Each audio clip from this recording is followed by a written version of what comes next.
और उसके बाद 1825 के अंदर इसको डिस्कवर किया था। उसके बाद 20 साल के बाद 1845 के अंदर हॉफमैन ने इसको आइसोलेट किया था कोल टार से। तो ये इसका इंट्रोडक्शन है स्टार्टिंग के पेज के अंदर कि डिस्कवरी किसने की थी और आइसोलेट किसने किया था। ठीक है, तो डिस्कवर किया था माइकल फेराडे ने 1825 के अंदर वेजिटेबल ऑयल की स्ट्रिक्ट डिस्टिलेशन से, और उसको आइसोलेट करना, आइसोलेट का मतलब है अलग करना, सेपरेट करना, ये 1845 के अंदर हॉफमैन ने किया था कोल टार से। तो ये था इसका इंट्रोडक्शन। अच्छा, अब उसके बाद है बेंजीन का स्ट्रक्चर। देखो बेंजीन के स्ट्रक्चर के पर तकरीबन 30 या 40 ईयर्स तक डिबेट होती रही कि बेंजीन का स्ट्रक्चर होगा तो किस तरह का होगा, क्योंकि बेंजीन का जो मॉलिक्यूलर फार्मूला वो तो C6H6 है, और इस फार्मूले से लग रहा है कि बेंजीन हाईली अनसेचुरेटेड है, और जब हाईली अनसेचुरेटेड इसका मतलब इसके अंदर डबल या ट्रिपल बॉन्ड्स होंगे। फिर इसका ओपन चेन स्ट्रक्चर भी प्रोपोज किया गया और क्लोज चेन स्ट्रक्चर भी प्रोपोज किया गया।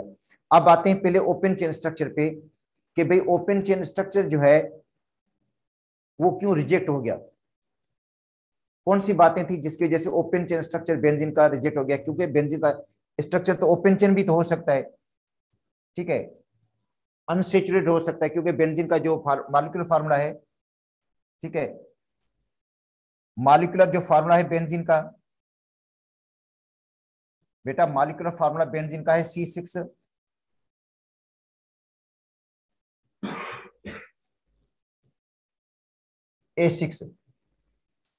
और ये क्या है, हाईली अनसेचुरेटेड है। फार्मूले से लग रहा है अगर ये सेचुरेटेड होता तो 6 कार्बन के साथ 14 हाइड्रोजन होनी चाहिए थी। बेटा कार्बन 6 है तो हाइड्रोजन 14 होनी चाहिए थी, और इसके अंदर 14 की जगह पे 6 हाइड्रोजन है, तो इसका मतलब इसके अंदर हाइड्रोजन की तादाद कम है, तो अनसेचुरेशन इसके अंदर ज्यादा है। तो इसके स्ट्रक्चर प्रोपोज किए गए, पहले इसका ओपन चेन स्ट्रक्चर प्रोपोज किया गया। बेटा इसका ओपन चेन स्ट्रक्चर देखो, ये स्ट्रक्चर बनाया गया बेंजीन का कि भाई बेंजीन का स्ट्रक्चर ये होगा, यहां पे ट्रिपल बॉन्ड,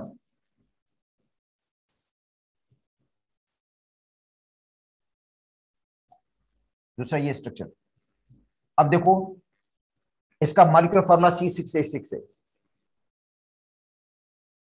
इसका जो मॉलिक्यूलर फार्मूला है वो C6H6 है। ये स्ट्रक्चर प्रोपोज किया गया बेंजीन का, और ये है 1,5 हेक्साडाइआइन, 1,5 हेक्साडाइआइन, एक ये स्ट्रक्चर प्रोपोज किया गया ट्रिपल बॉन्ड वाला। अच्छा, दूसरा स्ट्रक्चर ये प्रोपोज किया गया,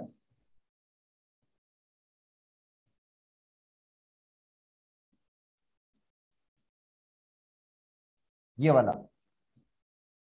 इसके अंदर भी देखो डबल बॉन्ड ट्रिपल बॉन्ड दोनों मौजूद हैं, और C6H6 इसका भी फार्मूला है, इसका भी देखो फार्मूला C6H6 है। तो इसमें 1,5 हेक्साडाइन और 5 आइन। पहले ये स्ट्रक्चर प्रोपोज किए गए क्योंकि सारी सारी पॉसिबिलिटी को देखा गया कि बेंजीन का स्ट्रक्चर किस तरह का हो सकता है। अच्छा, जब ये स्ट्रक्चर प्रोपोज किया गया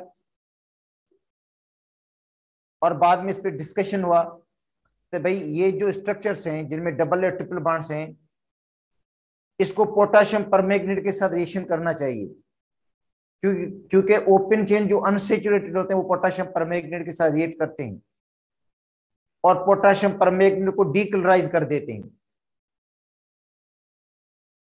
ठीक है, अगर बेंजीन का स्ट्रक्चर इस तरह का है तो ये पोटेशियम परमैंगनेट को इसको डीक्लोराइज करना चाहिए, पोटेशियम परमैंगनेट के साथ रिएक्शन करना चाहिए।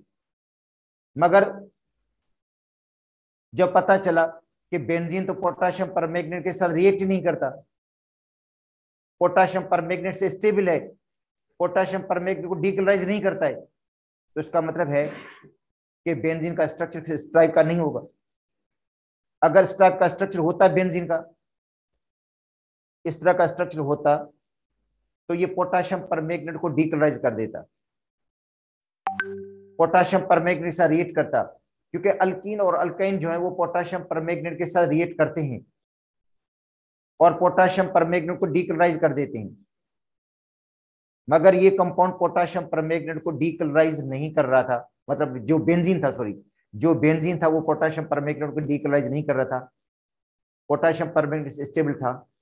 ठीक है, तो इसका मतलब है ये वाला जो स्ट्रक्चर था,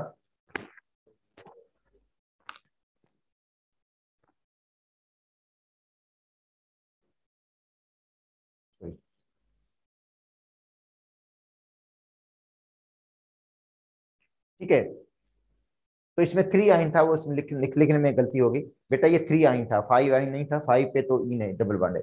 ठीक है, तो अगर ये स्ट्रक्चर होता तो मतलब पोटेशियम परमैंगनेट के साथ रिएक्ट करता या उसको डीकलराइज कर देता, मगर ये स्ट्रक्चर रूल आउट हो गया, बेंजीन का स्ट्रक्चर इस तरह का नहीं हो सकता, क्योंकि बेंजीन जो है वो है तो अनसेचुरेटेड, मगर उसका बिहेवियर सेचुरेटेड वाला है। मतलब बेंजीन है तो अनसेचुरेटेड, मगर उसका जो बिहेवियर है वो सेचुरेटेड वाला बिहेव शो करती है, सेचुरेटेड हाइड्रोकार्बन जैसा बिहेव करती है। क्योंकि बेंजीन को जब हम रिएक्शन करवाते हैं नाइट्रिक एसिड के साथ तो देती है नाइट्रोबेंजीन, सब्स्टिट्यूशन प्रोडक्ट दे रही है। बेंजीन को सल्फ्यूरिक एसिड के साथ रिएक्शन करवाते हैं तो बेंजीन सल्फोनिक एसिड मिल रहा है, मतलब सब्स्टिट्यूशन प्रोडक्ट मिल रहा है, रादर एडिशन प्रोडक्ट मिलना चाहिए था, मगर बेंजीन एडिशन की जगह पे सब्स्टिट्यूशन प्रोडक्ट बना रही है, सेचुरेटेड वाला बिहेवियर शो कर रही है। हाँ, तो फिर उसका स्ट्रक्चर दूसरा बनाया गया, अल्केन जैसा स्ट्रक्चर बनाया गया, सेचुरेटेड जैसा स्ट्रक्चर बनाया गया, और सपोज किया गया कि भाई 6 कार्बन है, हर कार्बन पर एक हाइड्रोजन है। ठीक है, मतलब इसका स्ट्रक्चर दूसरा बनाया गया, सेचुरेटेड वाला स्ट्रक्चर बनाया गया, इस तरह का स्ट्रक्चर बनाया गया बेंजीन का, कार्बन कार्बन ऐसा स्ट्रक्चर बनाया गया। अगर इसका स्ट्रक्चर सेचुरेटेड वाला है बेंजीन का, और जब उसको सब्स्टिट्यूशन प्रोडक्ट देनी चाहिए, जब वो सब्स्टिट्यूशन प्रोडक्ट बनाएगा, किसी के साथ सब्स्टिट्यूशन एक्शन करेगा, हेलोजन के साथ, किसी और के साथ, तो इसका मतलब है वो जो सब्स्टिट्यूशन होगी वो हाइड्रोजन की जगह पे होगी। इसका मतलब है ये एक या सब्स्टिट्यूशन यहां भी लग सकता है। अच्छा, ये सब्स्टिट्यूशन यहां पे भी हो सकती है।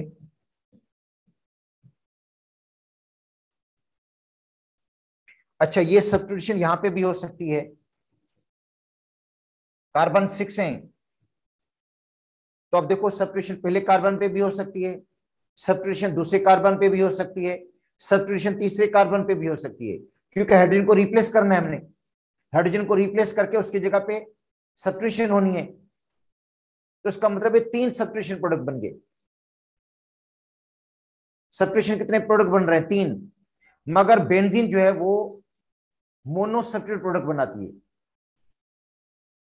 देखो, अगर बेंजीन को रिएक्शन करवा दे नाइट्रिक एसिड के साथ तो नाइट्रोबेंजीन बनता है, 1 नाइट्रो, 2 नाइट्रो, 3 नाइट्रोबेंजीन नहीं बनेगा, सिर्फ नाइट्रोबेंजीन बनेगा।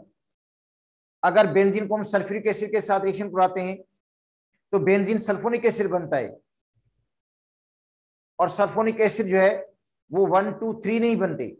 या बेंजीन को हम क्लोरीन के साथ रिएक्शन करवाते हैं तो 1 क्लोरो बेंजीन बनता है, 2 क्लोरो, 3 क्लोरो बेंजीन नहीं बनते। तो इसका मतलब बेंजीन के अंदर जो सब्स्टिट्यूशन हो रही है उसमें जो मोनो सब्स्टिट्यूट प्रोडक्ट बन रहा है वो तो एक टाइप का बन रहा है। अगर ओपन चेन, अगर इसका स्ट्रक्चर हम ओपन चेन लिखते हैं, सेचुरेटेड लिखते हैं, ओपन चेन वाला, इसका स्ट्रक्चर ओपन चेन सेचुरेटेड वाला इस तरह का लिखते हैं, तो इसका मतलब है कि हेलोजन या कोई भी सब्स्टिट्यूशन पहले कार्बन पे भी हो सकती है, ये 1 carbon, 2 carbon, 3 carbon, 4 carbon, 5 carbon, 6 carbon, और ये 1 2 3 4 5 6, और यहाँ पे देखो 1 2 3 4 5 6। तो इसका मतलब है अगर इसका हम ओपन चेन स्ट्रक्चर लिखते हैं और उसको समझते हैं कि ये ओपन चेन सेचुरेटेड है, ओपन चेन वाला सेचुरेटेड बेंजीन का स्ट्रक्चर है, तो उसको जो सब्स्टिट्यूशन प्रोडक्ट देने चाहिए वो देने चाहिए 3, मगर बेंजीन देता है मोनो सब्स्टिट्यूटेड प्रोडक्ट। का मतलब है बेंजीन का स्ट्रक्चर इस तरह का भी नहीं है, बेंजीन का स्ट्रक्चर इस टाइप का भी नहीं है। ये जो एलिफेटिक हैं वो सेचुरेटेड रिएक्शन तो देते हैं, मगर इनके अंदर मोनो सब्स्टिट्यूटेड प्रोडक्ट नहीं बन रहा है, 3 सब्स्टिट्यूटेड प्रोडक्ट बन सकते हैं, क्योंकि सब्स्टिट्यूशन 1 कार्बन पे भी हो सकती है, वहां से हाइड्रोजन रिप्लेस करके, सब्स्टिट्यूशन दूसरे कार्बन पे भी हो सकती है, वहां से भी हाइड्रोजन निकल सकता है, लाजमी नहीं कि पहले कार्बन से निकले, दूसरे से भी निकल सकता है, तीसरे से भी निकल सकता है। ठीक है, 3 सब्स्टिट्यूशन प्रोडक्ट बन सकते हैं। अगर यहां से निकालेंगे तो वो सेम प्रोडक्ट बन जाएगा, यहां से निकालेंगे तो वो 2 ही हो जाएगा, यहां से निकालेंगे 3 हो जाएगा, तो इसका मतलब यही हुआ। ठीक है, तो अगर समझता है कि बेंजीन का स्ट्रक्चर ओपन चेन वाला है, ठीक है, तो 3 सब्स्टिट्यूशन बेंजीन को देनी चाहिए, मगर इसके अंदर बेंजीन तो मोनोसेप्टेड प्रोडक्ट बनाती है। इसका मतलब यही हुआ कि इसका जो ओपन चेन स्ट्रक्चर था, अल्केन जैसा स्ट्रक्चर भी नहीं है इसका, अल्कीन जैसा स्ट्रक्चर भी नहीं है इसका, क्योंकि अगर अल्कीन जैसा स्ट्रक्चर होता तो ये पोटाशियम परमैंगनेट को डीकलराइज कर देता, अगर अल्काइन जैसा स्ट्रक्चर होता तो भी पोटाशियम परमैंगनेट को ये डीकलराइज कर देता, मगर पोटाशियम परमैंगनेट से ये स्टेबल है, पोटाशियम परमैंगनेट को डीकलराइज नहीं कर रहा है। इसका मतलब है ये इस टाइप के स्ट्रक्चर जो बेंजीन के जो है वो नहीं हो सकते। तो शुरू के अंदर देखो बेटा, इसके अंदर ही मतलब इसका जो है डिस्कशन हुई है कि बेंजीन का स्ट्रक्चर जो है वो ओपन चेन वाला हो सकता है या नहीं हो सकता। अच्छा, नहीं हो सकता तो उसके रीजन बताए गए हैं, क्योंकि ये पोटाशियम परमैंगनेट के साथ रिएक्ट नहीं करता, जो मतलब ट्रिपल बॉन्ड वाला स्ट्रक्चर और डबल बॉन्ड वाला। ठीक है, मॉलिक्यूलर फार्मूला तो ओबे कर रहा है, मॉलिक्यूलर फार्मूला तो ओबे कर रहा है, C6H6 है, इसका भी C6H6 है, मगर जो उसके रिएक्शंस हैं वो शो कर रहे हैं कि ये ओपन चेन अनसेचुरेटेड नहीं है। ठीक है, अच्छा दूसरी बात, क्योंकि उसका बिहेवियर सेचुरेटेड जैसा है, और बेंजीन के जो रिएक्शंस है वो सेचुरेटेड, मतलब बेंजीन के रिएक्शन सब्स्टिट्यूशन रिएक्शंस हैं, एडिशन रिएक्शंस नहीं है। अच्छा, बेंजीन अगर सपोज कहते हैं सब्स्टिट्यूशन प्रोडक्ट दे रही है, तो सब्स्टिट्यूशन प्रोडक्ट अगर इसका चेन ओपन चेन वाला है तो उसके ट्राई सब्स्टिट्यूट प्रोडक्ट देना चाहिए, मतलब हेलोजन 1 पे भी, मतलब ये जो सब्स्टिट्यूशन 1 पे भी होना चाहिए, 2 पे भी होना चाहिए, 3 पे भी, मगर बेंजीन इस तरह नहीं दे रही है, बेंजीन दे रही है मोनो सब्स्टिट्यूट प्रोडक्ट, मगर बेंजीन के अंदर जो मोनो सब्स्टिट्यूशन हो रही है, सब्स्टिट्यूशन प्रोडक्ट मिल रहा है, एक मिल रहा है, ज्यादा नहीं मिल रहे हैं। तो उसके बाद जो है वो केक्यूल ने जो बेंजीन का स्ट्रक्चर दिया गया था, 40 साल तक इसकी बेस मुबासा होता रहा, और आखिर में जो केक्यूल का स्ट्रक्चर था बेंजीन का ring structure, hexagonal ring structure, ठीक है, उसको सही समझा गया कि ये जो बेंजीन का रिंग स्ट्रक्चर है, हेक्सागोनल रिंग स्ट्रक्चर है, वो सही है, क्योंकि उसके अंदर 3 डबल बॉन्ड। अच्छा, एक चीज और भी बता दूं, एक चीज और भी है इसके अंदर, सपोज करते हैं ये स्ट्रक्चर हम प्रोपोज करते हैं, तो इसके अंदर एडिशन रिएक्शन होंगे, तो इसके अंदर 4 मोल क्लोरीन के ऐड होंगे। इसके अंदर हम एडिशन अगर क्लोरीन की करें तो इसके अंदर देखो 2 पाई बॉन्ड यहां पे है, 2 यहां पे पाई बॉन्ड है, 2 पाई बॉन्ड को तोड़ेंगे 4 सिग्मा बॉन्ड बनेंगे, 4 मोल क्लोरीन के ऐड होंगे। इसके अंदर क्लोरीन के 4 मोल ऐड होते हैं, इसके अंदर 4 मोल हाइड्रोजन के भी ऐड होते हैं। नीचे वाला कंपाउंड के अंदर भी देखो, एक पाई बॉन्ड, दूसरा पाई बॉन्ड, 2 यहां पे पाई बॉन्ड, 4 पाई बॉन्ड्स हैं। जब इसके अंदर हम क्लोरीन ऐड करेंगे तो 4 मोल क्लोरीन के अंदर इसके अंदर भी ऐड होंगे, 4 मोल हाइड्रोजन के इसके अंदर भी ऐड होंगे। जबकि बेंजीन के अंदर जब एडिशन होती है तो 3 मोल ऐड होते हैं।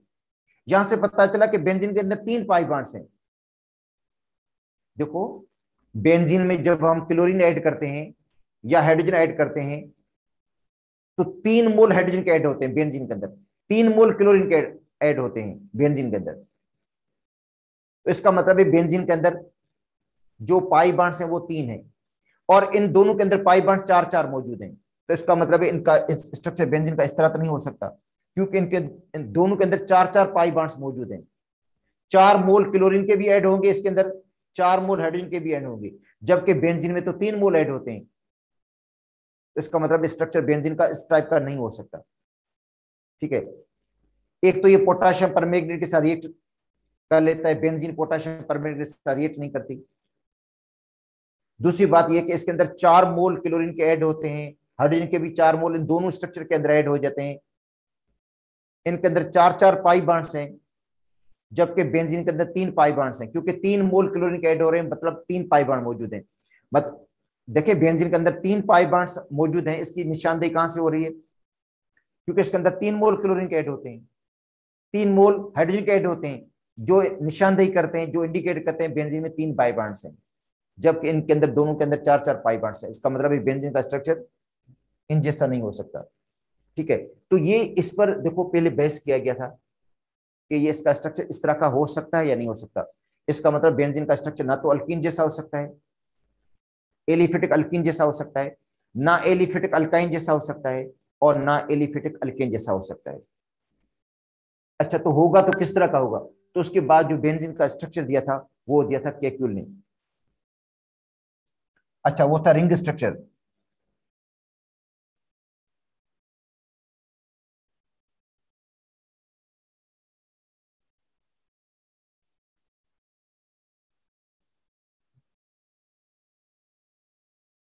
Ring structure, hexagonal ring.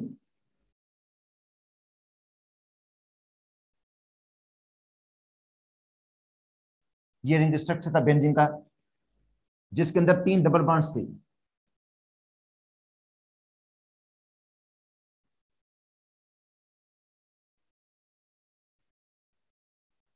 Alternate position पे।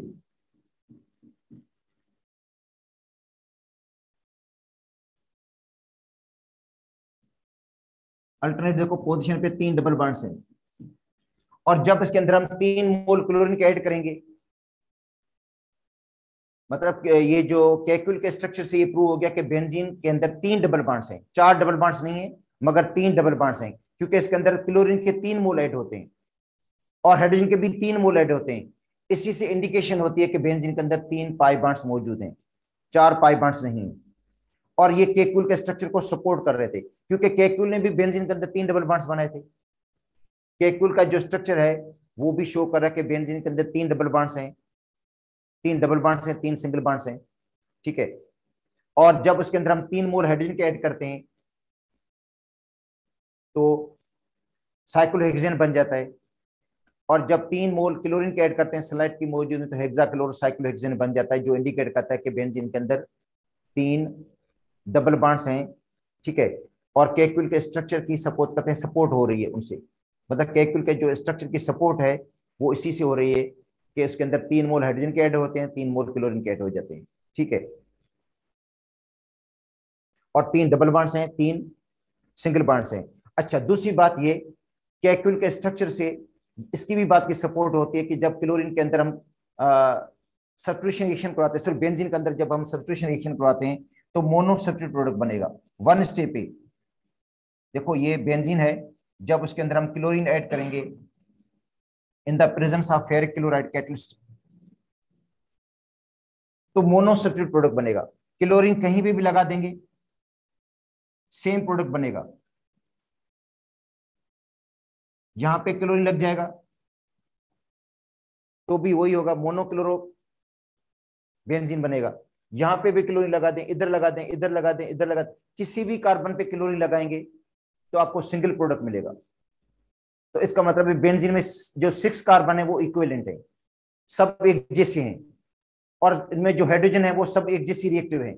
पहले समझाया जाता था कि बेंजीन में एक हाइड्रोजन रिएक्टिव है, बेंजीन में एक हाइड्रोजन रिएक्टिव है जो सब्स्टिट्यूशन प्रोडक्ट देती है, और दूसरी स्टेटमेंट ये थी कि बेंजीन में जो 6 हाइड्रोजन हैं वो एक जैसी रिएक्टिव हैं, किसी को भी रिप्लेस कर दें, किसी को भी रिमूव कर दें, सिमिलर प्रोडक्ट मिलेगा, सेम प्रोडक्ट मिलेगा।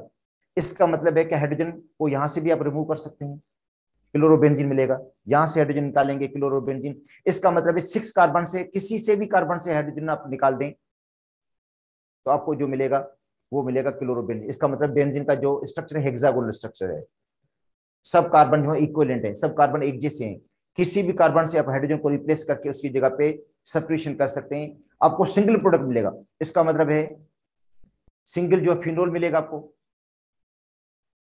2 फिनोल 3 फिनोल नहीं होगा। सिंगल नाइट्रोबेंजीन मिलेगा आपको, सिंगल क्लोरोबेंजीन मिलेगा आपको। इसका मतलब है बेंजीन के ऊपर जब सब्स्टिट्यूशन करते हैं तो सिंगल प्रोडक्ट बनता है। अगर सपोज करते हैं ओपन चेन स्ट्रक्चर होता, हेक्सेन जैसा स्ट्रक्चर होता, तो 1 क्लोरोहेक्सेन बन सकता था, 2 क्लोरोहेक्सेन, 3 क्लोरोहेक्सेन।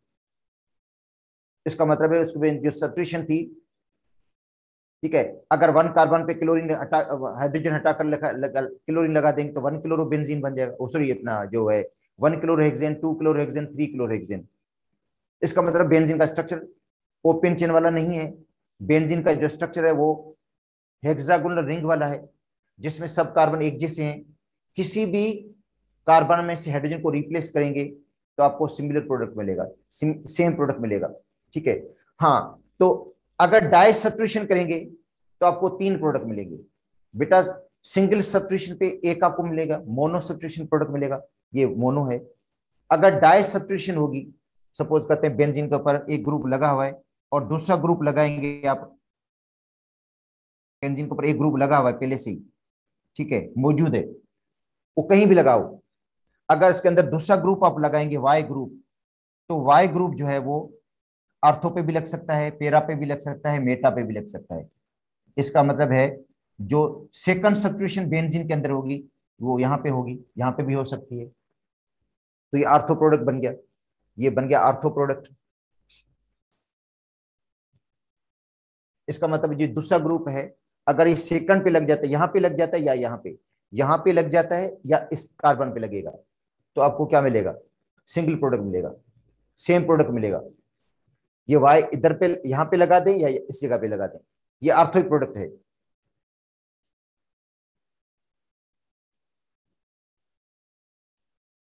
अच्छा, अगर वाई यहाँ पे लग जाता है या इधर लग जाता है तो ये मेटा प्रोडक्ट है।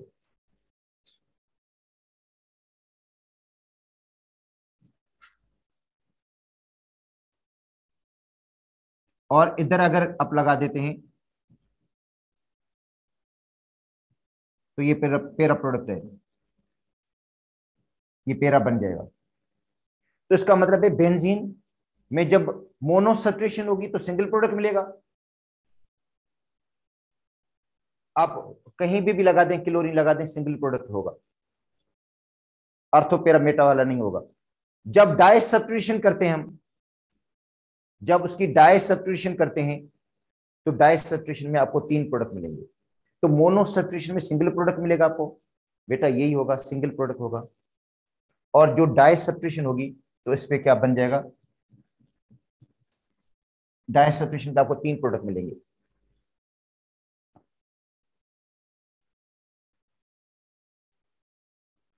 अच्छा, वहां पे देखो, अगर इसको ओपन चेन स्ट्रक्चर कर रहे थे हम, ओपन चेन स्ट्रक्चर में मोनो सब्स्टिट्यूशन पे 3 प्रोडक्ट हमें मिल रहे थे। देखो, मोनो सब्स्टिट्यूशन पे इसके 3 प्रोडक्ट मिल रहे थे, क्योंकि वो जो एक्स था इस कार्बन भी लग सकता था, इस कार्बन पे भी लग सकता था, इस पे लगता, तो इसका मतलब है 3 अलग अलग प्रोडक्ट बनते। तो इसका स्ट्रक्चर जो है वो ओपन चेन जैसा नहीं था, इसलिए।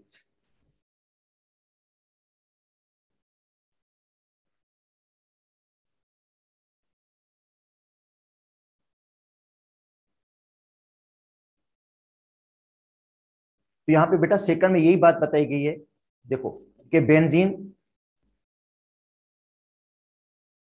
में जब मोनो सब्स्टिट्यूशन होती है तो सिंगल प्रोडक्ट मिलता है, और जब डाई सब्स्टिट्यूशन होगी तो आपको 3 प्रोडक्ट्स मिलेंगे, क्योंकि वो जो सेकंड ग्रुप होगा वो अर्थो पे भी लग सकता है, मेटा पे भी लग सकता है और पेरा पे भी लग सकता है, ठीक है।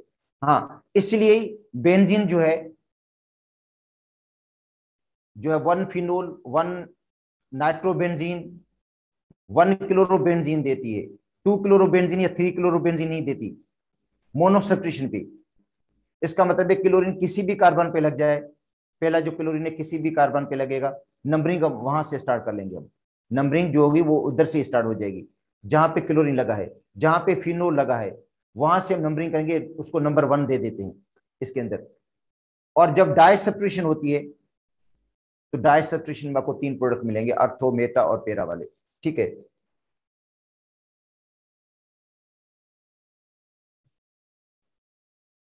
अच्छा, दूसरी बात,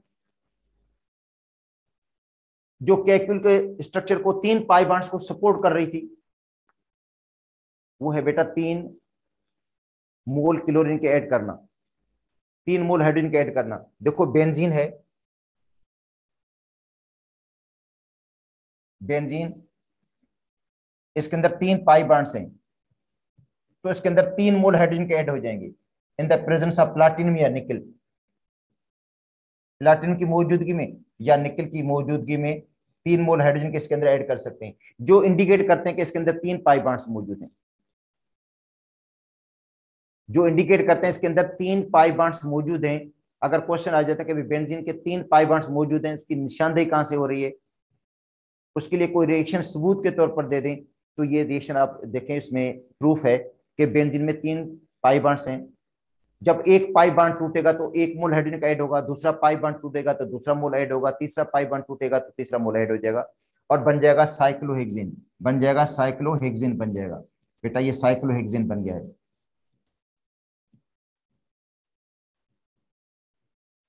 या हम कहेंगे इसको C6H12, कार्बन 6 है और हाइड्रोजन 12 है इसके अंदर, साइक्लोहेक्सेन। हाँ, बेंजीन में जब 3 मोल क्लोरीन के ऐड करेंगे हम in the presence of sunlight, sunlight की मौजूदगी में, तो हेक्साक्लोरोसाइक्लोहेक्सेन बन जाएगा, तो भी इसमें 3 मोल ऐड होंगे। इसका मतलब है, जो इंडिकेट करता है बेंजीन में 3 पाई बॉन्ड्स मौजूद हैं, 4 पाई बॉन्ड्स नहीं है।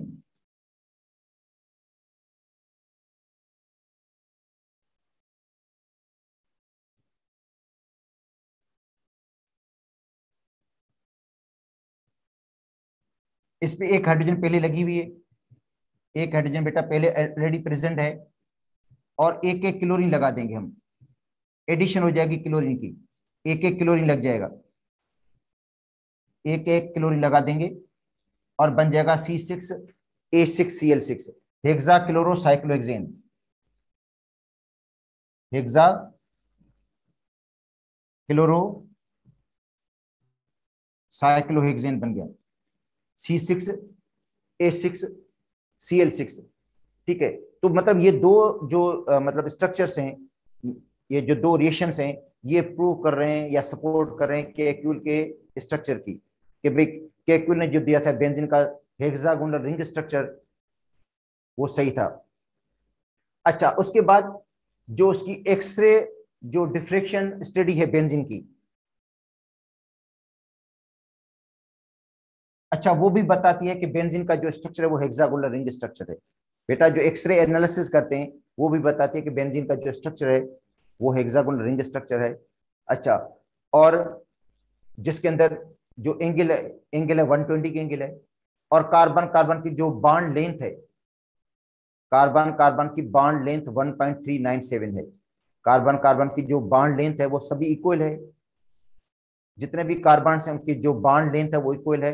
कार्बन कार्बन की जो बॉन्ड लेंथ है वो 1.397 है, और बॉन्ड एंगल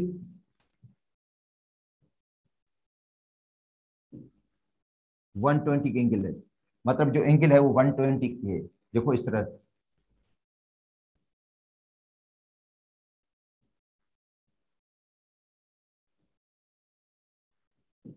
जो एंगल है वो 120 की एंगल है।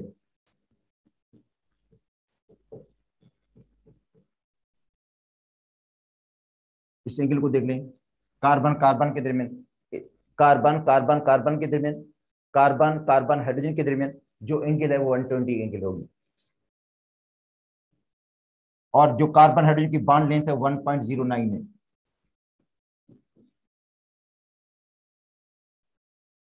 तो एक्सरे एनालिसिस से पता चलता है कि बॉन्ड एंगल जो 120 की है, वो भले कार्बन कार्बन कार्बन कार्बन के दरमियान हो, या ये कार्बन इस कार्बन के दरमियान यहाँ पे बने, वो भी 120 होगी, या जो एंगल है हाइड्रोजन कार्बन कार्बन के दरमियान हो, देखो बेटा हाइड्रोजन कार्बन कार्बन के दरमियान, या हाइड्रोजन कार्बन और इस कार्बन के दरमियान हो, एंगल जितने भी हैं 120 के एंगल्स हैं, सारी सारी जो एंगल्स हैं 120 की हैं।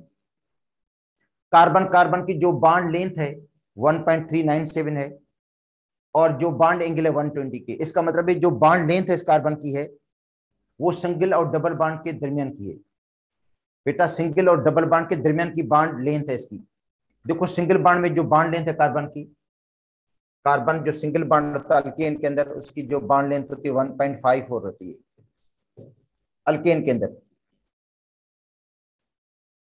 और अल्कीन के अंदर जो कार्बन कार्बन की बॉन्ड लेंथ 1.34 है अल्कीन के अंदर। तो इसका मतलब है जो बेंजीन की बॉन्ड लेंथ है, बेंजीन में जो कार्बन कार्बन की बॉन्ड लेंथ है वो इंटरमीडिएट है। तो इसका मतलब बेंजीन में जो डबल बॉन्ड्स हैं, मतलब डबल बॉन्ड एक जगह फिक्स नहीं है, डबल बॉन्ड डीलोकलाइज्ड है। हर कार्बन के पर एक फुल सिग्मा बॉन्ड है और हाफ पाई बॉन्ड है। देखो हर कार्बन के ऊपर फुल सिग्मा बॉन्ड है और जो पाई बॉन्ड है उसका हाफ है, ठीक है, क्योंकि इसकी वो बेटा इंटरमीडिएट है। अगर कंप्लीट डबल बॉन्ड होता, अगर कार्बन कार्बन के दरमियान कंप्लीट डबल बॉन्ड होता, डबल बॉन्ड एक जगह फिक्स होता, तो बॉन्ड लेंथ ये होती 1.34 वाली होती।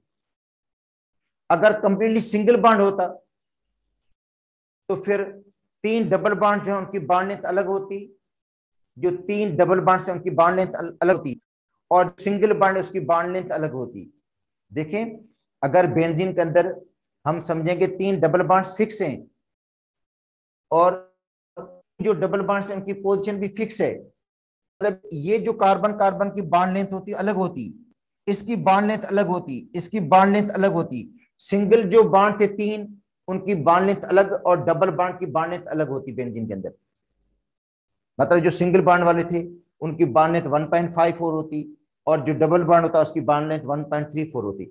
मगर बेंजीन में जो बॉन्ड लेंथ है वो सबकी आइडेंटिकल एक जैसी है 1.397। तो इससे ये अक्स किया गया नतीजा कि बेंजीन में जो बॉन्ड्स हैं वो इस तरह हैं कि एक फुल सिग्मा बॉन्ड है, एक फुल सिग्मा बॉन्ड, और जो पाई बॉन्ड है उसका समझे हर कार्बन के ऊपर। इसलिए जो बॉन्ड लेंथ है वो क्या इंटरमीडिएट है, कार्बन डबल बॉन्ड और सिंगल बॉन्ड के 1.397 है, ठीक है। अब आते हैं कि केक्यूल ने जो स्ट्रक्चर दिया था बेंजीन, उसके वीकनेस में कौन सी चीज एक्सप्लेन नहीं करता, तो केक्यूल बेंजीन की रिएक्टिविटी को एक्सप्लेन नहीं करता। बेटा केक्यूल जो स्ट्रक्चर है वो बेंजीन की रिएक्टिविटी को एक्सप्लेन नहीं करता, क्योंकि बेंजीन बेंजीन अनसैचुरेटेड है, डबल बॉन्ड्स हैं, उसके बावजूद वो एडिशन रिएक्शन से अवॉइड कर रही है और फेवर कर रही है सब्स्टिट्यूशन रिएक्शन को। मतलब बेंजीन का जो बिहेवियर है वो सैचुरेटेड हाइड्रोकार्बन जैसा है। तो केक्यूल का जो स्ट्रक्चर है या केक्यूल जो है उसको डिस्क्राइब नहीं करता बेंजीन की लेस रिएक्टिविटी को, कि बेंजीन लेस रिएक्टिव क्यों है। अच्छा, बेंजीन की स्टेबिलिटी को, बेंजीन ज्यादा स्टेबल है, अल्कीन से ज्यादा स्टेबल है। मतलब एक ऐसा हम हाइपोथेटिकल अल्कीन बनाए जिसके अंदर तीन डबल बॉन्ड्स हों। बेटा एक अल्कीन बनाते हैं जिसके अंदर तीन डबल बॉन्ड्स हैं, जब उसको हम कंपेयर करते हैं बेंजीन के साथ तो बेंजीन उसी से ज्यादा स्टेबल है। तो इसका मतलब केक्यूल का जो स्ट्रक्चर है वो बेंजीन की स्टेबिलिटी को डिस्क्राइब नहीं करता, बेंजीन की रिएक्टिविटी को डिस्क्राइब नहीं करता, और ये डिस्क्राइब नहीं करता कि कार्बन की बॉन्ड लेंथ इक्वल क्यों है। जब केक्यूल का स्ट्रक्चर कहते हैं तीन डबल बॉन्ड्स हैं, तीन सिंगल बॉन्ड्स हैं, तीन डबल बॉन्ड्स मौजूद हैं, तीन डबल सिंगल बॉन्ड्स मौजूद हैं, इसका मतलब है फिर बॉन्ड लेंथ इक्वल तो होनी चाहिए, नहीं चाहिए, अनइक्वल होनी चाहिए। कार्बन कार्बन डबल बॉन्ड की बॉन्ड लेंथ अलग होनी चाहिए, कार्बन कार्बन सिंगल बॉन्ड की अलग होनी चाहिए। मगर सारी कार्बन की बॉन्ड लेंथ इक्वल है, तो इसका मतलब ये है, ठीक है, उसको भी डिस्क्राइब नहीं करता कि कार्बन कार्बन की जो बॉन्ड लेंथ है वो इक्वल क्यों है, ठीक है। तो ये चीजें हैं जिनको केक्यूल का स्ट्रक्चर या जो बेंजीन की एक्स्ट्रा स्टेबिलिटी है उसको भी डिस्क्राइब नहीं करता। अच्छा, तो उसको डिस्क्राइब करेगा मॉडर्न जो थ्योरी है, जो मॉडर्न स्ट्रक्चर है, या मॉलिक्यूलर ऑर्बिटल थ्योरी है, वो डिस्क्राइब करती है इस चीज को, क्योंकि इसके अंदर हाइब्रिडेशन है कि बेंजीन के अंदर जो कार्बन है वो sp2 हाइब्रिड है। बेटा मॉलिक्यूलर ऑर्बिटल थ्योरी इस बात को डिस्क्राइब करती है, बेंजीन के एक्स्ट्रा स्टेबिलिटी को, कि बेंजीन में जो कार्बन है sp2 हाइब्रिड है। तो यहाँ पे बेटा ऑब्जेक्शन भी दिया गया, वो मैं आपको बता दिया। ठीक है, ऑब्जेक्शन जो था केक्यूल के ऊपर, स्ट्रक्चर के ऊपर, वो भी आपको मैंने बता दिया। या केक्यूल के जो ड्रॉबैक्स थे, जो फेडर की बुक में भी लिखे हुए, फेडर की बुक में ज्यादा इतना एक्सप्लेन तो नहीं किया होगा, मगर यहाँ पे इसके ड्रॉबैक्स लिखे हुए जरूर। केक्यूल के ड्रॉबैक्स फेडर की बुक में भी है, क्योंकि दोनों बुक्स को लेकर साथ चलेंगे हम। एक था कि बेंजीन लेस रिएक्टिव है, बेंजीन लेस रिएक्टिव है, उसके पास मतलब केक्यूल के पास इसका आंसर नहीं था। दूसरा, इसका ड्यूअल करेक्टर, ड्यूअल करेक्टर का मतलब है एडिशन रिएक्शन भी देती है और सब्ट्रैक्शन रिएक्शन देती है, मगर जो फेवरेट रिएक्शन है वो सब्ट्रैक्शन है, देनी चाहिए एडिशन रिएक्शन से बॉन्ड के हिसाब से। और लेस थीटा फॉर्मेशन है, और इक्वल कार्बन कार्बन की बॉन्ड लेंथ, जो आपको मैं बता चुका हूं। अब आते हैं modern structure of the benzene, या molecular orbital theory of the benzene. Molecular orbital theory of the benzene,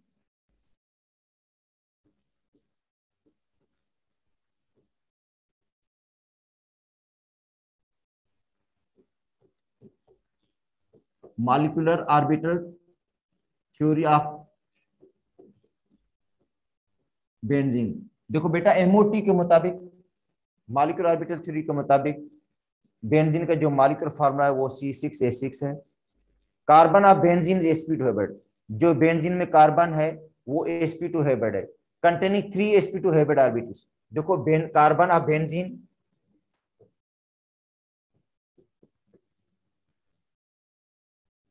is sp2 hybrid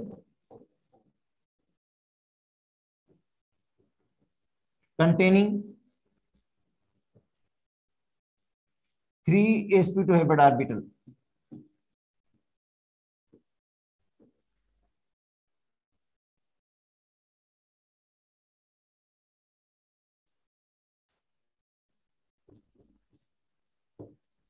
And one anhybrid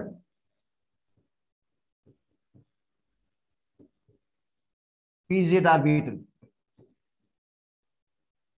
3 sp2 hybrid orbital हैं और एक अनहाइब्रिड ऑर्बिटल है जो पाई बॉन्ड बनाएगा। ठीक है, और जो 3 sp2 ऑर्बिटल्स हैं, 3 sp2 orbitals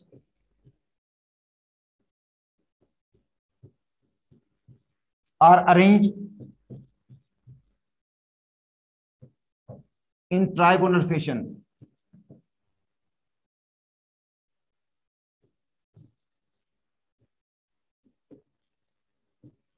at angle of 120।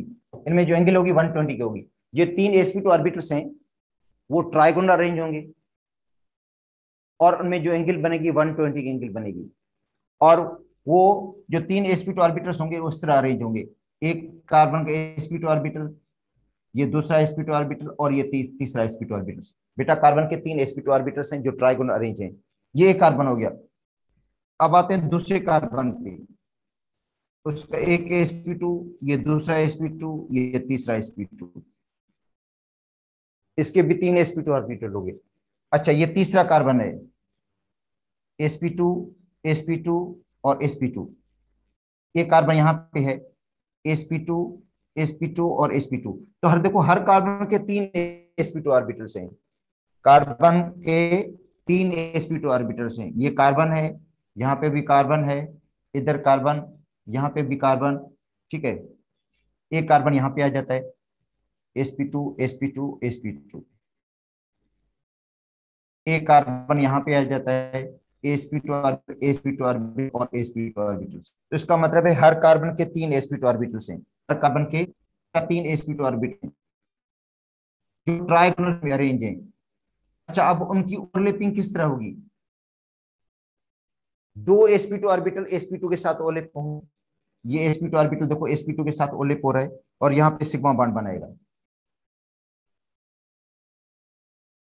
यहाँ पे सिग्मा बॉन्ड बनेगा, इधर सिग्मा बॉन्ड बनेगा, यहाँ पे सिग्मा बॉन्ड बनेगा, इधर सिग्मा बॉन्ड बनेगा, इधर सिग्मा बॉन्ड। तो इसका मतलब है 6 सिग्मा बॉन्ड जो है कार्बन कार्बन के दरमियान बन जाएंगे। जो कार्बन के 6 sp2 ऑर्बिटल्स हैं और 3, हर कार्बन के जो 3 sp2 ऑर्बिटल्स हैं उनमें से दो, हर कार्बन के जो 3 sp2 ऑर्बिटल्स हैं उनमें से दो इसके साथ ओलेप हो रहे हैं, कार्बन के साथ, और कार्बन के साथ वो सिग्मा बॉन्ड बना रहे हैं। एक सिग्मा बॉन्ड, दूसरा सिग्मा बॉन्ड, तीसरा सिग्मा बॉन्ड, चौथा सिग्मा बॉन्ड, पांचवा छठा सिग्मा बॉन्ड। अच्छा, बाकी हाइड्रोजन के साथ ओलेप होंगे। यहाँ पे हाइड्रोजन आ जाएगी, यहाँ पे हाइड्रोजन आ जाएगी, यहाँ पे हाइड्रोजन आ जाएगी, यहाँ पे हाइड्रोजन आ जाएगी, यहाँ पे हाइड्रोजन आ जाएगी, यहाँ पे हाइड्रोजन आ जाएगी। तो अब देखो, ये कार्बन के sp2 ऑर्बिटल हाइड्रोजन के 1s के साथ ओलेप होगा सिग्मा बॉन्ड, कार्बन के sp2 हाइड्रोजन के 1s के साथ ओलेप होगा सिग्मा बॉन्ड, कार्बन के sp2 हाइड्रोजन के 1s के साथ, कार्बन के sp2 हाइड्रोजन के 1s के साथ, कार्बन के sp2 हाइड्रोजन के 1s के साथ। तो टोटल 12 सिग्मा बॉन्ड्स हो गए। देखो यहाँ पे कार्बन है, ये सिग्मा बॉन्ड कार्बन कार्बन के दरमियान बने, और ये सिग्मा बॉन्ड कार्बन हाइड्रोजन के दरमियान बने हैं। तो ये बेंजीन का स्ट्रक्चर है देखो, जिसमें सारे सिग्मा बॉन्ड्स अभी शो किए हमने। और एंगल जो 120 की बनेगी, एंगल जो बनेगी 120 की एंगल होगी, वो कार्बन कार्बन कार्बन के दरमियान या कार्बन कार्बन हाइड्रोजन के दरमियान जो एंगल बनेगी, यहाँ पे जो एंगल बनेगी वो 120 की होगी। इसका मतलब है 12 सिग्मा बॉन्ड्स हैं, 12 सिग्मा बॉन्ड्स हैं।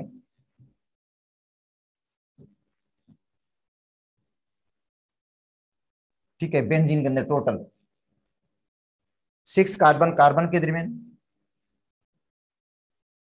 और 6 जो बनेंगे कार्बन और हाइड्रोजन के दरमियान बनेंगे सिग्मा बॉन्ड। तो अच्छा, बाकी बचेगा एक अनहेबिड ऑर्बिटल। बेटा ये सारे सिग्मा बॉन्ड है, जितने भी सिग्मा बॉन्ड थे, ओ सॉरी, जितने भी sp2 हेबिट ऑर्बिटल थे उन्होंने सारे सिग्मा बॉन्ड बना लिए। जितने भी sp2 ऑर्बिटल थे उन्होंने सारे सिग्मा बॉन्ड बना दिए। हर कार्बन के पास 3 sp2 ऑर्बिटल थे, जिनमें से देखो दो जो है वो कार्बन के साथ ओलेप हो रहे हैं, कार्बन के sp2 के साथ ओलेप होकर सिग्मा बॉन्ड बना रहे हैं। इनमें से देखो दो की ओलेपिंग कार्बन कार्बन के साथ हुई है और एक की कार्बन हाइड्रोजन के दरमियान हुई है ओलेपिंग। तो हर कार्बन का जो 3 sp2 है इनमें से दो कार्बन के साथ ओलेप हो रहे हैं और एक हाइड्रोजन के साथ ओलेप हो रहा है और सिग्मा बॉन्ड बना रहा है। अच्छा, बाकी बचेगा एक अनहेबिड ऑर्बिटल हर कार्बन के पास, एक ऑर्बिटल जो अनहेबिड है। ठीक है, देखो ये कार्बन हो गया, यहाँ पे भी कार्बन है, यहाँ पे भी कार्बन, इधर कार्बन, यहाँ पे कार्बन, इधर कार्बन, ये कार्बन। तो 6 कार्बन है और हर कार्बन के पास एक ऑर्बिटल अनहेबिड है जिसकी दो लोब्स होंगी।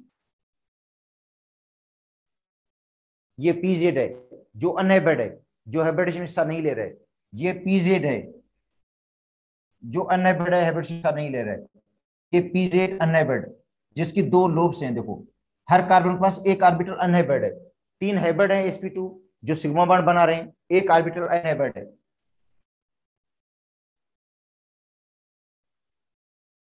ठीक है, तो देखो 6 पीजेड ऑर्बिटल्स हैं, पीजेड ऑर्बिटल्स, ये पैरेलल ओलेप होंगे और बनाएंगे पाई बॉन्ड। ये पैरेलल ओलेप हो गए पाई बॉन्ड। अच्छा, अब ये जो पी है ये पीजेड, ठीक है, इसके साथ भी पार्शली ओलेप है, इसके साथ भी ओलेप होगा पार्शली। ठीक है, तो इस तरह भी हो सकता है। देखो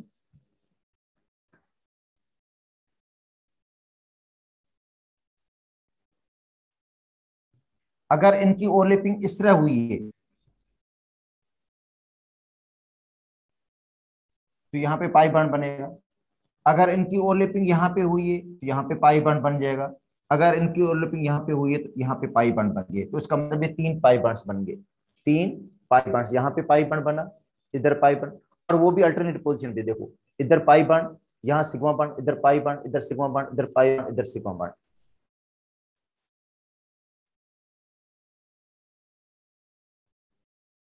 अच्छा, ये दूसरा देखो, इस पास 6 पीजेड है, 6 कार्बन है, हर कार्बन के पास एक ऑर्बिटल है।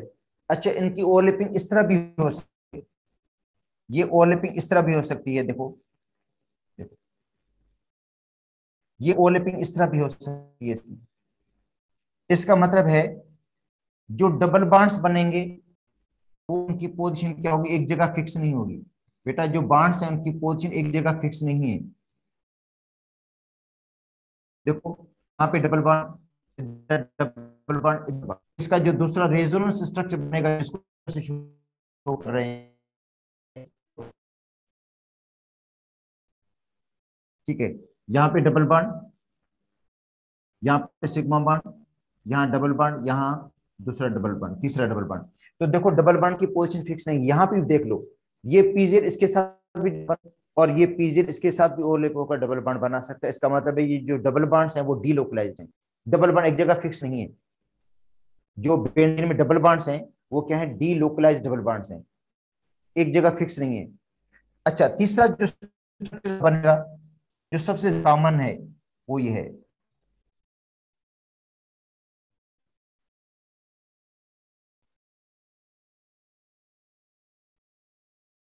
ये हो जाएगा पीजेड, ये पीजेड, ये पीजेड, ये पीजेड है,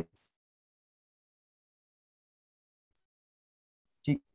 तो ये पीजेड जो है, सारे पीजेड जो है वो पार्शियली आपस में ओवरलैप होंगे, सारे जो पीजेड हैं ये पार्शियली ओवरलैप आपस में हो जाएंगे। इसकी ओवरलैपिंग इसके साथ है, इसकी ओवरलैपिंग इसके साथ भी होगी पार्शियली। इसका मतलब ये जो पीजेड है पार्शियली इसके साथ भी ओवरलैप होगा, पार्शियली इसके साथ भी होगा, और ये जो पीजेड होगा पार्शियली इसके साथ ओवरलैप होगा, पार्शियली इसके साथ, और ये पीजेड पार्शियली इसके साथ भी ओवरलैप हो जाएगा, और ये पीजेड पार्शियली इसके साथ भी ओवरलैप होगा, और ये पीजेड इसके साथ ओवरलैप हो जाएगा। उसका मतलब एक सिंगल मॉलिक्यूलर ऑर्बिटल बनेगा और डीलोकलाइज्ड स्ट्रक्चर। और तो बेंजीन का स्ट्रक्चर ज्यादा कॉमन होगा वो ये वाला होगा, ये वाला सर्किल जिसमें लगा होगा, जो शो करता है डीलोकलाइज्ड इलेक्ट्रॉन्स को। तो ये बेंजीन में जो इलेक्ट्रॉन्स है ये डीलोकलाइज्ड है, बेंजीन में जो पाई इलेक्ट्रॉन्स है डीलोकलाइज्ड है, इसलिए इनकी जो बॉन्ड है वो बेटा इक्वल है। अगर पाई बॉन्ड एक जगह फिक्स होते, पाई बॉन्ड एक जगह फिक्स होते, इसका मतलब है इनकी जो बॉन्ड और इनकी बॉन्ड लेंथ में फर्क होता। मगर बेंजीन में सारी बॉन्ड लेंथ बराबर है, सारी जो बॉन्ड लेंथ बराबर है, ये है कि बेंजीन में हर कार्बन के ऊपर एक फुल सिग्मा बॉन्ड है, सिग्मा बॉन्ड है, और जो पार्शियल डबल बॉन्ड है, पार्शियल पाई बॉन्ड है, पार्शियल पाई बॉन्ड, आधा पाई बॉन्ड है। तो इसका मतलब है हर कार्बन के ऊपर आधा पाई बॉन्ड है, इसलिए जो उसकी बॉन्ड लेंथ है वो 1.39 है, और बॉन्ड लेंथ कार्बन बॉन्ड और डबल बॉन्ड के दरमियान है 1.39। और जो बेंजीन का स्ट्रक्चर है वो ये इस तरह का होगा, डीलोकलाइज्ड स्ट्रक्चर। जो बेंजीन में इलेक्ट्रॉन्स है वो डीलोकलाइज्ड, और डीलोकलाइजेशन की वजह से स्टेबिलिटी मिली। जो बेंजीन एक्स्ट्रा स्टेबल है, अगर बेंजीन को हम कंपेयर करते हैं साइक्लोहेक्साइन के साथ, ट्राइन का मतलब जिसके अंदर 3 डबल बॉन्ड्स हैं उसके साथ कंपेयर करते हैं, तो बेंजीन उसी से ज्यादा है। जो बेंजीन है 1,3,5 साइक्लोहेक्साट्राइन, 1,3,5 साइक्लोहेक्साट्राइन से ज्यादा स्टेबल है। उसका रीजन क्या है, डीलोकलाइज्ड पाई इलेक्ट्रॉन्स, जो पाई इलेक्ट्रॉन्स है वो डीलोकलाइज हैं, और डीलोकलाइजेशन की वजह से उसको स्टेबिलिटी मिल जाती है। तो इसका मतलब जिसमें डीलोकलाइजेशन होगी, जिसके अंदर कॉन्जुगेशन होगी, वो मॉलिक्यूल ज्यादा स्टेबल होगा। तो बेंजीन में कॉन्जुगेशन है, और कॉन्जुगेशन की वजह से इसके अंदर ज्यादा स्टेबलाइजेशन है, क्योंकि ये जो पाई बॉन्ड्स एक जगह फिक्स नहीं है, मूव करते रहते हैं। पता सबको कहता है ये पाई बॉन्ड्स यहाँ मूव करके आ जाता है, ये पाई बॉन्ड यहाँ मूव करके जाता है, ये पाई बॉन्ड इधर मूव करेगा, और ये पाई बॉन्ड यहाँ पे मूव करेगा, ये पाई बॉन्ड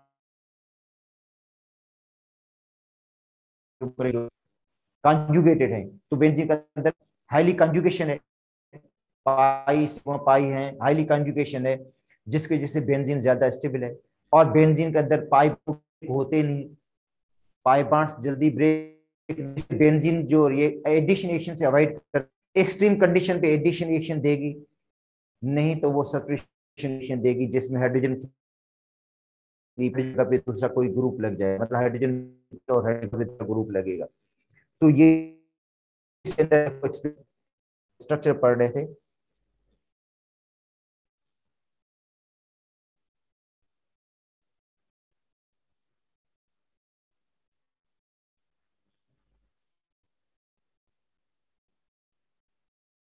यहाँ पे भी देखो ये बेटा बात की गई है, ठीक है। मॉडर्न कंसेप्ट जो बेंजीन का आपके पास बुक में पढ़ा है, यहां से आपको थोड़ा रीड भी कर देता हूँ। मॉडर्न जो कंसेप्ट है बेंजीन का, या molecular orbital theory of the benzene, अच्छा वो कहती है हेक्सागोनल फ्रेमवर्क है, मतलब बेंजीन का जो स्ट्रक्चर है वो 6 कार्नर है इसमें, ठीक है। और दूसरी बात, इसके अंदर जो हाइब्रिडेशन है वो sp2 होती है, बेंजीन के अंदर sp2 हाइब्रिडेशन होती है। और 3 sp2 हाइब्रिड ऑर्बिटल्स हैं, 3 sp2 हाइब्रिड ऑर्बिटल्स हैं, ठीक है, जो बनाते हैं सिग्मा बॉन्ड। बनाते कौन से हैं? सिग्मा बॉन्ड बनाते हैं। 3 sp2 ऑर्बिटल, जाहिर बात है वो सिग्मा बॉन्ड बनाएंगे। हाइब्रिड ऑर्बिटल कभी भी पाई बॉन्ड नहीं बना सकता, तो कार्बन के पास जो 3 sp2 हाइब्रिड ऑर्बिटल्स हैं वो तीनों सिग्मा बॉन्ड बनाएंगे। अच्छा, 2 सिग्मा बॉन्ड बनाएंगे कार्बन के साथ, बनाएंगे हाइड्रोजन के साथ। जो कार्बन के पास sp2 ऑर्बिटल्स हैं उनमें से 2 हाइड्रोजन के साथ ओवरलैप होंगे, सिग्मा बॉन्ड बनाएंगे, और एक हाइड्रोजन के साथ ओवरलैप होगा, एक हाइड्रोजन के साथ ओवरलैप होता है, वही बात की गई है। और बाकी अनहाइब्रिड बच जाता है। जो अनहाइब्रिड ऑर्बिटल है pz, जो ऑर्बिटल है pz, जो परपेंडिकुलर होता है हाइब्रिड, अच्छा ये ओवरलैप होगा किसके साथ? दूसरे पीजर के साथ, दूसरे पीजर के साथ पैरेलल ओवरलैप होगा। और पैरेलल ओवरलैपिंग हो के बाद जो बनेगा वो पाई बॉन्ड बनेगा, ठीक है, पाई बॉन्ड बनाएगा वो। 6 पीजर ऑर्बिटल्स हैं वो 3 पाई बॉन्ड बनाते हैं। मगर ये देखा गया है कि वो जो 3 पाई बॉन्ड्स हैं वो कॉन्जुगेटेड हैं।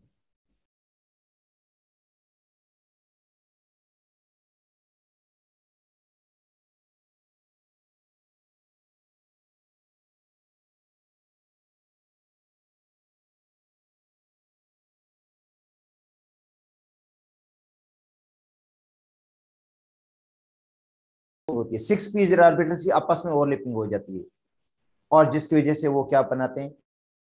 इलेक्ट्रॉन क्लाउड बनाते हैं, डिफ्यूज्ड इलेक्ट्रॉन क्लाउड, या डीलोकलाइज्ड पाई बॉन्ड्स बनाते हैं, ठीक है। डिफ्यूज्ड, इसको कहते हैं डिफ्यूज्ड, डिफ्यूज या डीलोकलाइज्ड इलेक्ट्रॉन्स क्लाउड बनाते हैं। ओवरलैपिंग होती है जिसकी वजह से, इसका मतलब है बेंजीन में जो बॉन्ड्स हैं बेटा डीलोकलाइज्ड हैं, डीलोकलाइज्ड पाई बॉन्ड्स हैं, एक जगह फिक्स नहीं है। एक जगह जो डबल बॉन्ड्स हैं वो फिक्स नहीं है, इसलिए बेंजीन का जो स्ट्रक्चर ज्यादातर रिप्रेजेंट किया जाएगा बेंजीन को, वो किया जाएगा ये वाला स्ट्रक्चर। और ये बताता है कि बेंजीन में जो पाई इलेक्ट्रॉन्स है वो डीलोकलाइज है, डीलोकलाइज क्लाउड है पाई इलेक्ट्रॉन्स का, या डिफ्यूज क्लाउड है किसका? पाई इलेक्ट्रॉन्स का। देखो लिखा हुआ है डिफ्यूज या डीलोकलाइज इलेक्ट्रॉन्स क्लाउड। तो ये बेंजीन का स्ट्रक्चर जो कॉमन होगा जो बताता है। अच्छा यही है कि बेंजीन में जो डबल बॉन्ड्स हैं और बेंजीन के जो बॉन्ड लेंथ है वो इक्वल है, इस सबब की वजह से बेंजीन की जो बॉन्ड लेंथ है वो बेटा इक्वल है 1.39। और यही रीजन है कि बेंजीन जो है एडिशन रिएक्शन नहीं दे, इसका सबब यही डीलोकलाइज पाई इलेक्ट्रॉन्स हैं, डिफ्यूज पाई इलेक्ट्रॉन्स हैं, स्टेबल बेंजीन है। बेंजीन ज्यादा स्टेबल हो जाता है किसकी वजह से? इन डीलोकलाइज पाई इलेक्ट्रॉन्स की वजह से, इस कॉन्जुगेशन की वजह से। मतलब कॉन्जुगेशन या डीलोकलाइजेशन जो इलेक्ट्रॉन है वो बेंजीन को ज्यादा स्टेबल देती है, इसके अंदर एडिशन रिएक्शंस हो नहीं पाते। और एडिशन रिएक्शन के पाई बॉन्ड को तोड़ना बहुत मुश्किल हो जाता है। ये जो पाई बॉन्ड्स हैं एक्स्ट्रा स्टेबल हैं, बेंजीन में जो पाई बॉन्ड्स हैं एक्स्ट्रा स्टेबल हैं। अगर उसके हम कंपैरिजन करें ऐसे कंपाउंड्स के साथ जिसके अंदर 3 डबल बॉन्ड्स तो हों मगर वो आइसोलेटेड हों, अगर 3 डबल बॉन्ड आइसोलेटेड हैं, अलग अलग हैं, उनमें कोई एजुकेशन नहीं है, तो उनको तोड़ना आसान है, उनको ब्रेक करना आसान है, वो इजीली ब्रेक हो जाएंगे। क्योंकि एक पाई बॉन्ड को तोड़ने के लिए, एक पाई बॉन्ड जो होता है उसको तोड़ने के लिए अगर उस हाइड्रोजन ऐड कर देते हैं, एक बॉन्ड को हम ब्रेक करते हैं, उसके अंदर हम हाइड्रोजन ऐड करते हैं, तो एनर्जी जो रिलीज होती है वो 120 जो है किलो जूल रिलीज होती है, 120 किलो जूल। अगर दो बॉन्ड्स टूटेंगे तो जो एनर्जी रिलीज होगी वो उसके डबल हो जाएगी। अगर तीन पाई बॉन्ड्स को हम तोड़ेंगे, 3 मोल हाइड्रोजन ऐड करेंगे तो उसकी एनर्जी ट्रिपल हो जाएगी। ठीक है, और उन बॉन्ड्स को तोड़ना इजी होगा, इजीली वो ब्रेक हो जाएंगे। मगर बेंजीन में जो 3 बॉन्ड्स हैं वो डीलोकलाइज हैं, वो कॉन्जुगेटेड हैं, उनमें कॉन्जुगेशन है, डीलोकलाइजेशन है, उसकी वजह से वो ज्यादा स्टेबल हैं, वो डबल बॉन्ड जल्दी ब्रेक नहीं होते। इसलिए जो बेंजीन है वो स्टेबल है उस कॉन्जुगेशन की वजह से। वो कॉन्जुगेशन बेंजीन को ज्यादा स्टेबल कर देती है, 3 डबल बॉन्ड्स हैं उनकी कॉन्जुगेशन, इसलिए बेंजीन के अंदर एडिशन रिएक्शन की जगह पे सब्स्टिट्यूशन रिएक्शंस हो जाते हैं। ठीक है, अब आते हैं stability of the benzene. Benzene की स्टेबिलिटी, बेटा बेंजीन जो है स्टेबल है, कंपैरिजन करें ऐसे एक हाइपोथेटिकल कंपाउंड से जिसके अंदर 3 डबल बॉन्ड तो हों, 3 डबल बॉन्ड हो, वो तीनों आइसोलेटेड हों, तीनों क्या हों, आइसोलेटेड का मतलब अलग अलग हों।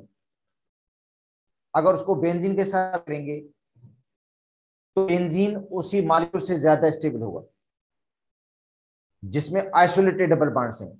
तो इसका मतलब है जितनी कॉन्जुगेशन बढ़ेगी उतनी स्टेबिलिटी बढ़ती है। तो बेंजीन में 3 डबल बॉन्ड्स हैं, तीनों कॉन्जुगेटेड हैं, इससे बेंजीन स्टेबल है। अगर 2 डबल बॉन्ड होंगे वो भी अल्टरनेट पोजीशन पे होते हैं तो उनमें भी कॉन्जुगेशन बढ़ जाती है। अगर 3 बॉन्ड्स होंगे तो कॉन्जुगेशन और बढ़ेगी। और जो हमने पहले अल्कीन के अंदर भी पढ़ा था कि 1,3 पेंटाडाइइन ज्यादा स्टेबल है, 1,3 पेंटाडाइइन ज्यादा स्टेबल है 1,4 पेंटाडाइइन से, क्योंकि 1,3 पेंटाडाइन कॉन्जुगेशन है, पाई सिग्मा पाई हो। तो इसके अंदर भी देखो पाई सिग्मा पाई बॉन्ड है, पाई बॉन्ड है फिर सिग्मा है फिर पाई है, तो इसकी वजह से वो बेंजीन जो है वो ज्यादा स्टेबल हो जाती है। अब हम डिस्कस करेंगे extra stability of the benzene कि भाई बेंजीन ज्यादा स्टेबल क्यों है। और बेंजीन की जो एक्स्ट्रा स्टेबिलिटी है वो उसको हम रिलेट करते हैं हीट ऑफ हाइड्रोजनेशन से, हीट ऑफ हाइड्रोजनेशन। तो याद कर लो, जो मॉलिक्यूल ज्यादा स्टेबल होगा तो उसको बॉन्ड को तोड़ने में ज्यादा एनर्जी कंज्यूम हो जाएगी। देखो, जो मॉलिक्यूल स्टेबल है तो उसका मतलब है उसके बॉन्ड भी स्टेबल होंगे, उनको ब्रेक करने के लिए ज्यादा एनर्जी कंज्यूम होगी, ज्यादा एनर्जी कंज्यूम होगी, और फिर हीट ऑफ हाइड्रोजनेशन कम हो जाएगी। तो बेंजीन की जो हीट ऑफ हाइड्रोजनेशन है वो कम है। इसका मतलब बेंजीन में जब हम हाइड्रोजन ऐड करते हैं, बेंजीन में जब हम हाइड्रोजन ऐड करते हैं तो उसकी हीट ऑफ हाइड्रोजनेशन कम है। किसके मुकाबले में, एक हाइपोथेटिकल का मॉलिक्यूल के मुकाबले में जिसके अंदर 3 बॉन्ड्स तो हों मगर वो आइसोलेटेड हों, तो उसकी हीट ऑफ हाइड्रोजनेशन ज्यादा होगी और बेंजीन की हीट ऑफ हाइड्रोजनेशन कम होगी। तो रीजन ये है कि बेंजीन स्टेबल है और बेंजीन के मॉलिक्यूल को पाई बॉन्ड को तोड़ने में ज्यादा एनर्जी इस्तेमाल हो जाएगी। बेंजीन में 3 पाई बॉन्ड्स हैं, उनको तोड़ने करने में ज्यादा एनर्जी कंज्यूम हो जाती है। जब एनर्जी कंज्यूम ज्यादा हो जाएगी लाजिम बात है हीट ऑफ हाइड्रोजन हो जाएगी, हीट रिलीज होगी वो कम होगी। तो स्टेबिलिटी ऑफ द बेंजीन।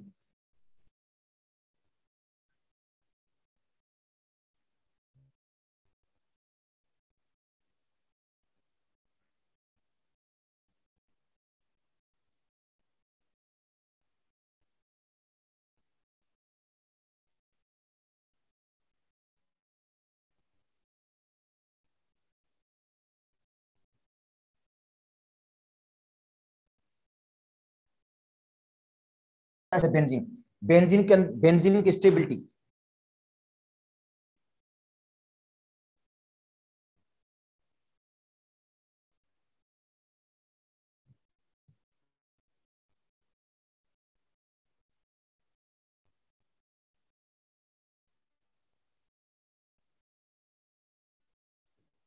देखो बेंजीन की जो स्टेबिलिटी वो एक्चुअली हम कैलकुलेट करेंगे कहां से, उसकी हीट ऑफ हाइड्रोजनेशन। देखो बेंजीन की जो बेटा स्टेबिलिटी है वो कैलकुलेट करते हैं हम हीट ऑफ हाइड्रोजनेशन से।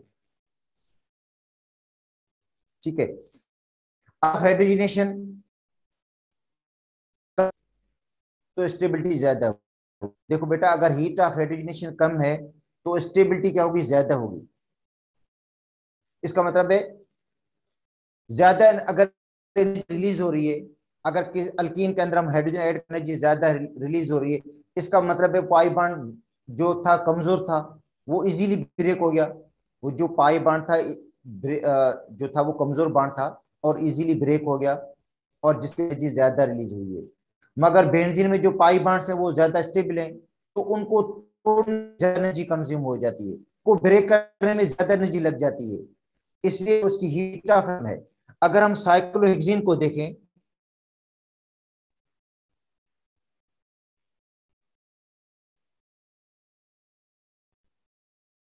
देखो बेटा साइक्लोहेक्सीन को देखें, जिसके अंदर सिर्फ एक पाई बॉन्ड है, साइक्लोहेक्सीन,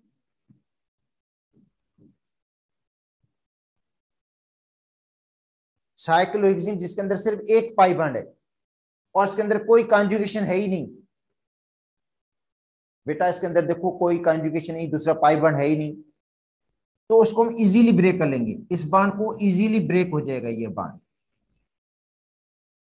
ये जो बॉन्ड है इजीली ब्रेक हो जाएगा निकल या प्लाटिनम की मौजूदगी में। ठीक है, साइक्लोहेक्सेन बन जाएगा, साइक्लोहेक्सेन, साइक्लोहेक्सेन बन गया। और इसकी जो हीट ऑफ हाइड्रोजनेशन है, डेल्टा एच की वैल्यू जो है वो होगी 120 किलो जूल। किसी बुक में 120 लिखी हुई है, किस में लिखी हुई है 119.5 लिखी हुई है, 119.5 भी लिखी हुई है, किसी में 120 लिखी हुई है। मगर ये वैल्यू होगी इसकी हीट ऑफ हाइड्रोजनेशन की। इसकी ये हीट ऑफ हाइड्रोजनेशन की वैल्यू कितनी, किलो जूल हीट रिलीज होगी। अगर इससे कम एनर्जी रिलीज हो रही है, सपोज करते हैं अगर इससे एनर्जी कम रिलीज हुई, इसका मतलब ये स्टेबल होगा, फिर मॉलिक्यूल क्या होगा, स्टेबल होगा, तब हीट रिलीज कम होगी। तो हम देखते हैं बेंजीन के बारे में, क्योंकि बेंजीन में 3 पाई बॉन्ड्स हैं, ये तो सिर्फ एक पाई बॉन्ड था। तो एक पाई बॉन्ड को तोड़ने में कितनी एनर्जी इस्तेमाल हुई है और कितनी एनर्जी रिलीज हुई, 120। इसका मतलब एक मोल हाइड्रोजन का ऐड करते हैं तो heat of hydrogenation, heat of hydrogenation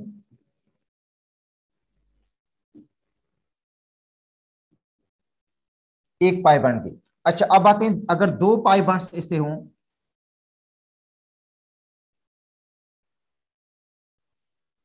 2 pi bonds इस तरह हों, ठीक है, और इसको हम ब्रेक करना चाहें, दो करेंगे। बेटा दो आए तो 2 मोल हाइड्रोजन के हम ऐड करेंगे इसके अंदर, प्लाटिनम की मौजूदगी में या निकल की मौजूदगी में, और बन जाएगा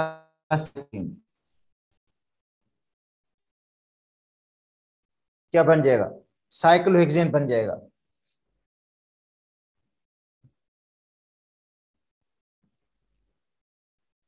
क्या बनेगा, साइक्लोहेक्सेन। अच्छा, और एक्सपेक्ट जो वैल्यू करते हैं हम, जो एक्सपेक्ट कर रहे थे हम वैल्यू, इसकी डबल होनी चाहिए, क्योंकि जब एक मोल हम हाइड्रोजन का ऐड करते हैं तो हीट होती है 120, जब 2 मोल हाइड्रोजन का ऐड करेंगे तो एनर्जी कितनी रिलीज होनी चाहिए, बेटा डेल्टा एच की वैल्यू कितनी होनी चाहिए, हिसाब 120 को 2 से हम क्या करेंगे, मल्टीप्लाई करेंगे, तो होनी चाहिए 240।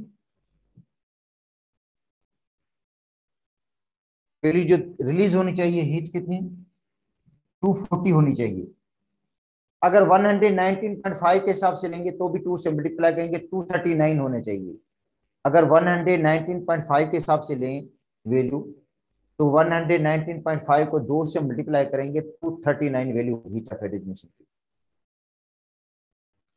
ये 2 बॉन्ड्स है मगर आइसोलेटेड है। अगर मगर वेन जो हीट ऑफ हाइड्रोजनेशन की एक्चुअल वैल्यू है इसकी, वो है 231। बेटा एक्चुअल वैल्यू इसकी कितनी है, एक्चुअल इसकी वैल्यू है होनी चाहिए 240। अगर 119 के हिसाब से ले लें, 119.5 के हिसाब से लें, तो 239 होनी चाहिए वैल्यू। कुछ बुक्स में मैं आपको बता देता हूँ हीट ऑफ हाइड्रोजन की वैल्यू 120 और कुछ बुक्स में बेटा 119.5 119.5 के साथ लेते हैं तो वैल्यू कितनी आ जाती है 239। अगर 120 के हिसाब से लेते हैं तो 240, मगर एक्चुअल जो वैल्यू है वो 235 है। जो एक्चुअल वैल्यू है वो कितनी है बेटा, ये तो कैलकुलेटेड वैल्यू है। अगर दो बॉन्ड आइसोलेटेड हैं, दो बॉन्ड आइसोलेटेड हैं, अलग अलग हैं, उनको हम ब्रेक करना चाहते हैं तो वैल्यू कितनी होनी चाहिए 239।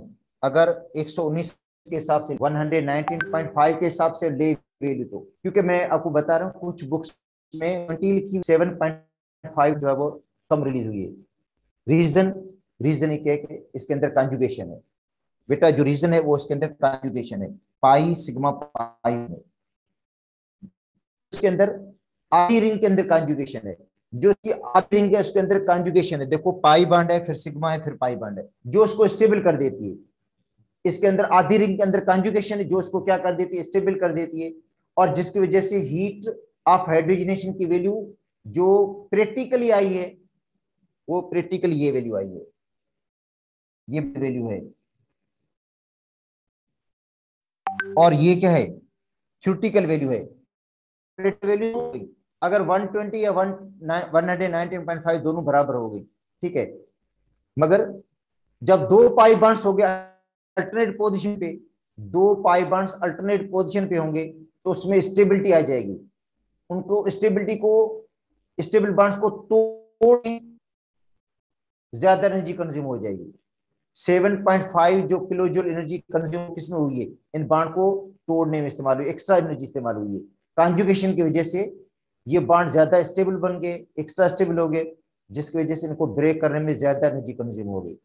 नहीं तो हमारा अंदाजा यही था 240 या 239 का था, मगर प्रैक्टिकली 231.5 है, तो इसका मतलब है ये भी स्टेबल है, इसके अंदर भी कॉन्जुगेशन है।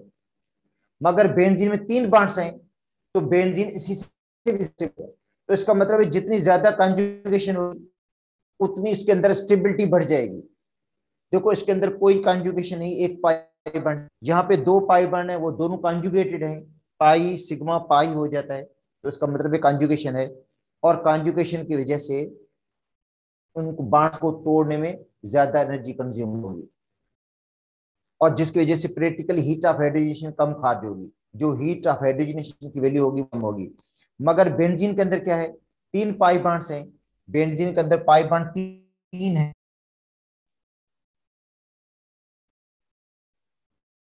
तो बेंजीन को अगर कंपेयर करें,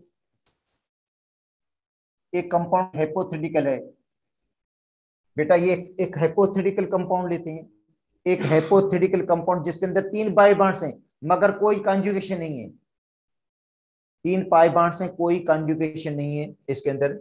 अगर सपोज करते हैं एक ऐसा मॉलिक्यूल लेते हैं जो 1 2 3 4 5 6 1 पर, 3 पर और 5 पर साइक्लो हेक्साट्राइन,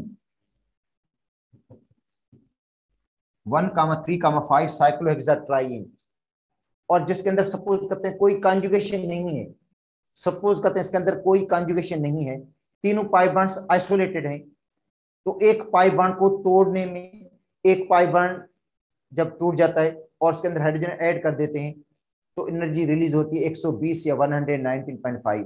तो 3 को तोड़ने में कितनी एनर्जी कंज्यूम होगी वो बेटा इसका एस्टिमेशन हो जाती है। अगर इसके अंदर 3 मोल हाइड्रोजन ऐड करेंगे और साइक्लोहेक्सेन बन जाएगा,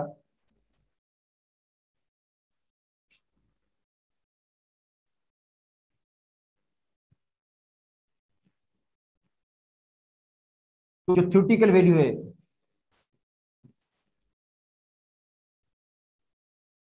या कैलकुलेटेड वैल्यू है,